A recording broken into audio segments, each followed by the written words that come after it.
At the end of Justice League Unlimited, Darkseid isn't defeated by Superman, but by Lex Luthor, who walks in through the ashes, still in a nice suit and tie, but with an offer. The anti-life equation.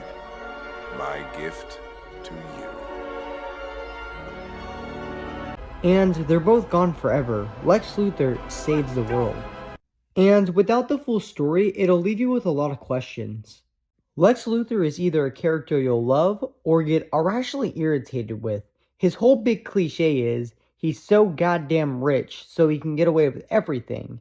But ironically, in the DCAU, it's more due to the fact that he's so goddamn charismatic. All I know is your hero did nothing to help me. Lex's story starts out in Superman the Animated Series, and as you would expect, he hates Superman. He wants to rule Metropolis as their savior and build his empire on it. But Superman easily outshines him in public appreciation. A being with your abilities could be very useful to me on a, shall we say, global scale. Why don't you float on in and we'll discuss it? And contrary to what Lex believed at first, everything doesn't revolve around him. However, Lex can also be a selfish prick, always putting himself before others.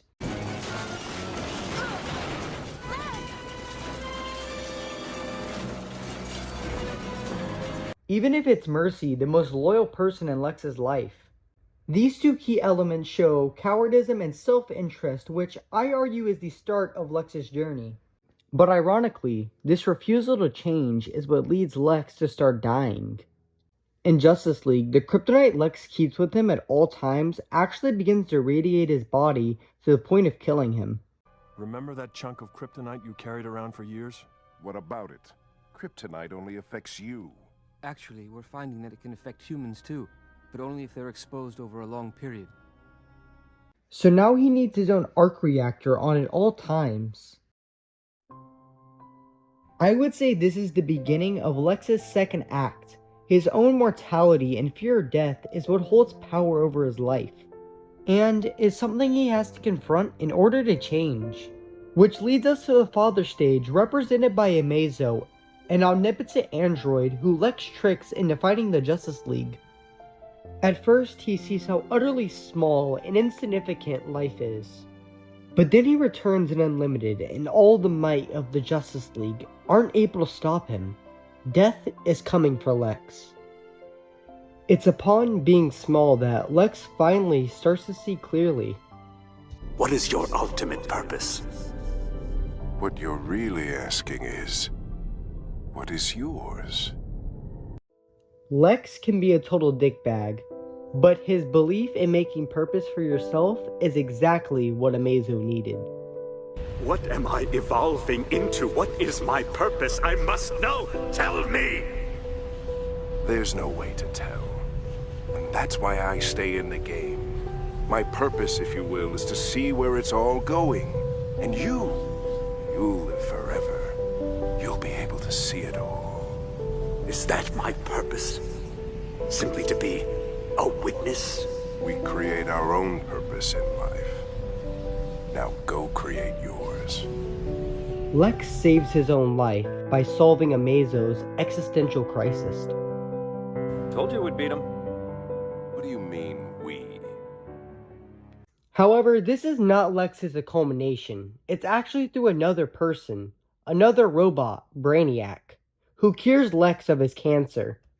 Lex builds himself an Amazo body for immortality, but then Amanda Waller destroys it.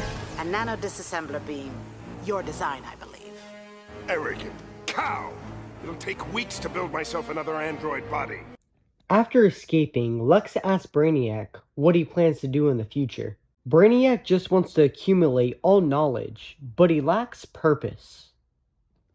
I repeat the process across the entire universe until I have recorded all knowledge and destroyed all of creation. And then? But Lex has the arrogance to use it. I'm offering you the one thing you've always lacked. Imagination. I've got a proposition for you, partner. And to earn Brainiac's trust, Lex offers to merge himself with him for the ultimate goal of godhood, almost sharing himself with Brainiac. Lex begins to break away from his own selfish desires to an extent. However, Flash is able to beat him using the Speed Force. Brainiac now exists inside Lex's bald head as a guide to becoming godlike again. But even after Lex takes control of Grodd's Legion of Doom, he still places failsafes on all of them. That's how you know I'm Luthor. When I augmented your powers, I also made sure I can override your abilities. Would anyone else care to try me? Everyone's just simply tools to him. Tools to help resurrect Brainiac. If you like this world so much, keep your fool mouth shut. And maybe I'll let you keep it. Me, I'm going to be a god again. But as he's about to, Tala gets her revenge by bringing on a Brainiac/Darkseid mix. And as a result, Lex must put aside his own ego and fear of death to side with the League as the world ends. You've got some nerve coming to us for help. Darkseid took Brainiac away from me. I can't hear his voice in my head anymore. It's very subtle, but the Lex here, who is still very arrogant and self-absorbed, only a 12th level intellect has the slightest hope of surviving. Then I'm overqualified. The actions he has here are ones that he would have never made at the start of the story. To side with Superman, a man he hated, but to also go to his funeral to pay respects. Believe it or not, I'm going to miss him too. Who stopped being a coward and stared his own death in the face and turned his back on it. A man who was ready to share his existence with someone else for greater existential ambition. Lex isn't just fighting for himself, he's fighting for Brainiac too. Even though he just saw Brainiac as a tool, that attachment stemmed deeper, to the point where he screams it at Darkseid. You destroyed Brainiac, and I'm going to make you pay! Lex solves the anti-life equation and sacrifices himself to save the world. Thanks to Luthor, of all people. In many ways, Lex Luthor represents the worst mankind has to offer. But he died saving us all. I doubt that either of them died. We saw it this time. Lex Luthor is saving the world. The truth is, for all my struggles to make my mark in life, for all I've accomplished, in just a few short generations, my name will be forgotten. Even the greatest of us can't compete with time and death.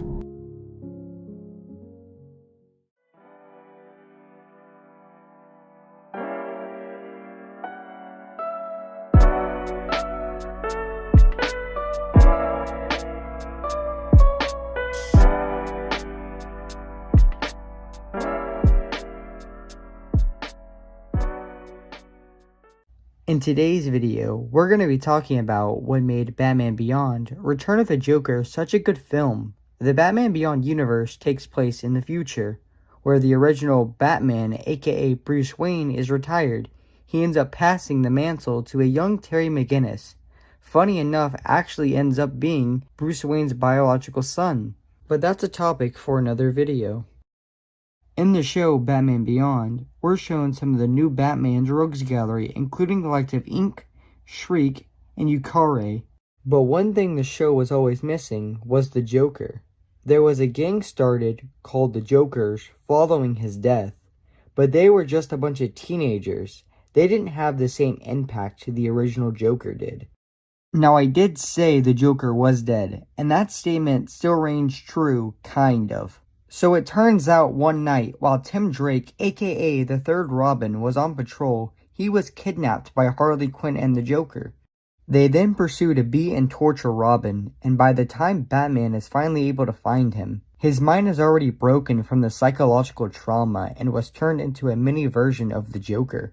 Luckily, just before Tim was about to shoot Batman, he was able to muster the strength to turn the gun on Joker, thus killing the Clown Prince of Crime. However, before Joker's death, he was able to plant a chip inside Tim Drake's head, allowing him to take over his mind and body. I felt like this was the perfect way to bring back the Joker.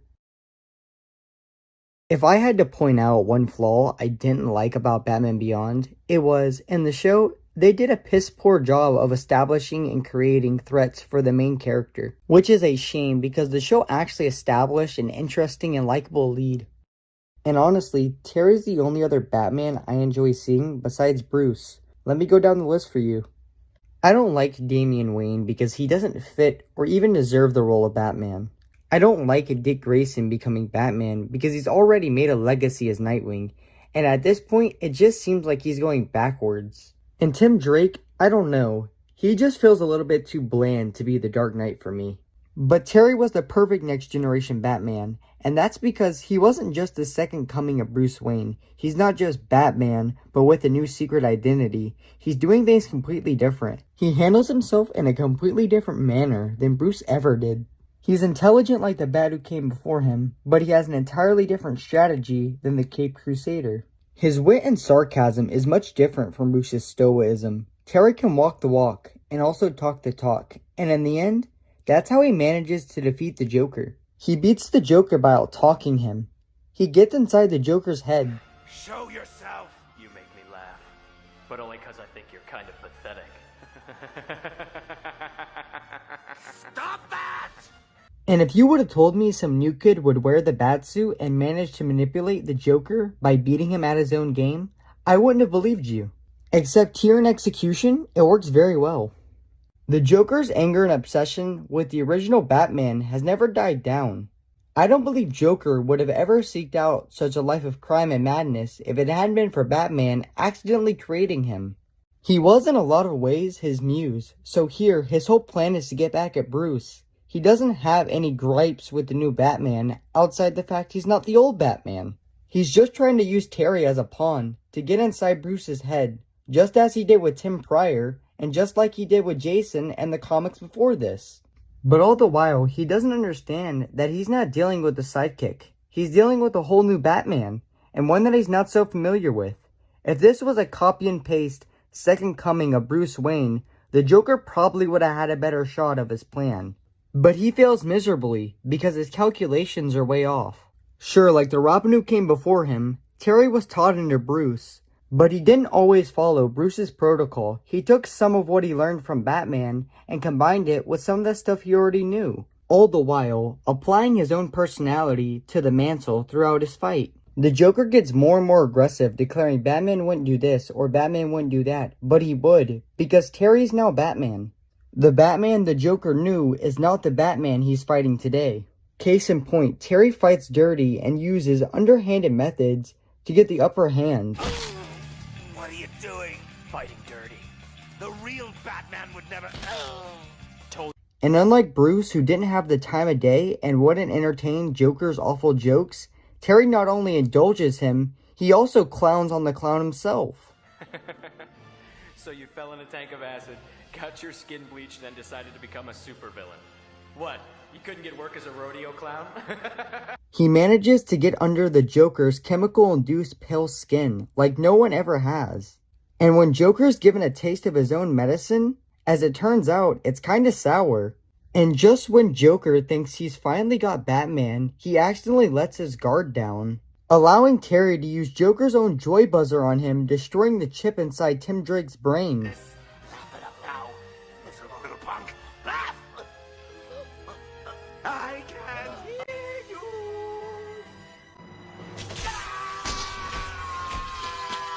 Terry exits the building with Tim Drake still intact.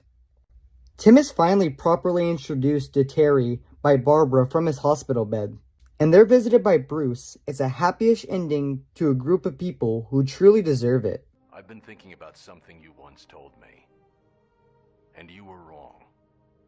It's not Batman that makes you worthwhile. It's the other way around. The reason why I love this movie is because the Batman Beyond series was Terry learning how to be Batman. This movie showcases Terry as Batman. While he certainly doesn't take the title of the best Batman, he is at least a worthy number 2, and one day he'll hang up his in a case next to Bruce's. I'm Hollow Power, and that was Batman Beyond: Return of the Joker. I want to thank you all for watching again, and if you enjoyed, feel free to like the video and subscribe.